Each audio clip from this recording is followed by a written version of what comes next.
Ekuirwo atatu na aria ari hamwe na Alex Ochogo Rael Nyakerario hamwe na Pascipicah Nyakerario na aria manyitite itemi gutigirira ni matabania jama ya gukura Sagini maitho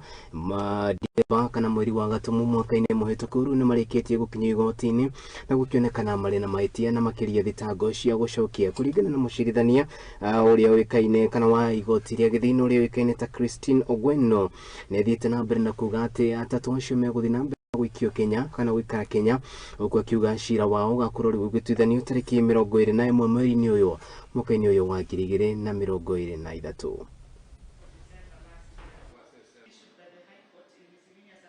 Last year.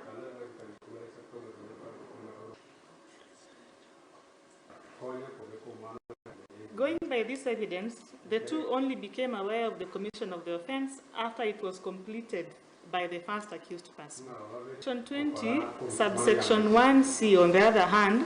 provides that every person who aids or abets another in committing the offense is deemed to have taken part in committing the offense and to be guilty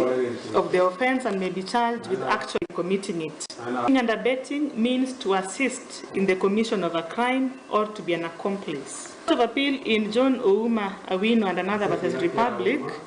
held that the elements of the offense have been variously expressed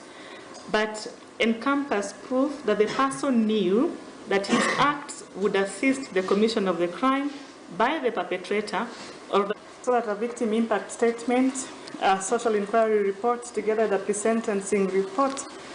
to be filed, will come back for sentence hearing on 21st of July this year at 10 a.m. The victim, together with the victim's caregiver, may attend proceedings if they so elect.